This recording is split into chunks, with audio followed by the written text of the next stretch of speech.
청소년기가 삶에서 복잡하고 어려운 시기라는 것에 대해 그 누구도 부정하지 못할 것이다. 기분이 왔다 갔다 하고 가족들에게 화를 내고 아무런 의미 없이 반항하는 이 시기를 누구나 지난다. 하지만 당신의 아이가 청소년기에 접어들었을 때쯤에는 지나간 일들이 쉽게 떠오르지 않을 것이다. 아이에게 항복해서는 안 된다. 청소년기에 접어든 아이를 이해하고 인내심을 가져야 하고 아이에게 맞춰줄 수 있는 방법을 배워야 한다. 청소년기의 성장 청소년기를 보내는 것은 어렵다. 이 시기는 복잡한 시기이다. 아이를 이해하려고 노력해도 아이는 말을 듣지 않을 것이다. 등을 돌리고 마음을 닫을 것이다.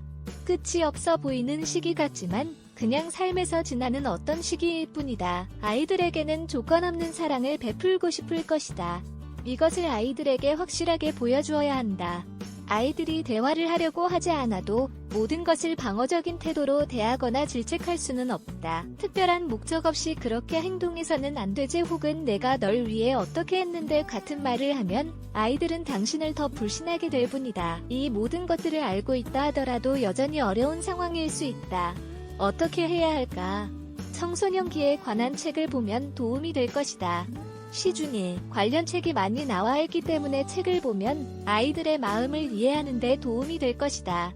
스스로 정말 나쁜 부모라고 혹은 잘못하고 있다고 생각할 때도 있을 것이다. 하지만 당신에게 부족한 부분은 단순히 지식이다. 지식은 책을 읽고 배우면 얻을 수 있다. 꼭 알아둘 사항. 기분이 좋지 않거나 서로 잘 맞지 않아도 항상 따라야 하는 지침들이 있다. 현명하게 싸우기 피어싱을 하거나 머리를 염색하는 것, 문신을 하는 등 별로 중요하지도 않은 문제로 아이들과 싸우는 부모들이 있다. 이것들은 피상적인 문제들이다. 위험한 행동을 무시하면서 이런 일에 너무 집중한 것이다. 아이들이 하지 못하게 해야 하는 것들은 담배를 피는 것, 피임하지 않고 성관계를 하는 것, 술 마시는 것, 마약을 하는 것 같은 일들이다. 반면 옷 입는 스타일 같은 것들은 아이들에게 뭐라고 할 문제가 전혀 아니다. 경고 징후에 주의하기 자녀가 하는 일이 10대들의 전형적인 행동이라고 여기고 그냥 무시하면 몇 가지 경고 신호를 놓치게 될 수 있다. 예를 들어 갑자기 음식에 대해 집착하거나 옷 입는 스타일이 극적으로 변하거나 이유 없이 불안하거나 등등.